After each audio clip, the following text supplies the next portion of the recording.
Google's upcoming mid-range smartphone, the Pixel 7a, is expected to launch at Google I/O 2023 on May 10.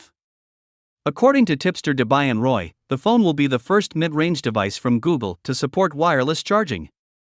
The Pixel 7a is also said to feature the Tensor G2 chipset, a 64MP primary camera, a 90Hz OLED display, LPDDR5 RAM, and UFS 3.1 storage. The phone will come with at least 6GB of RAM and 128GB of onboard storage.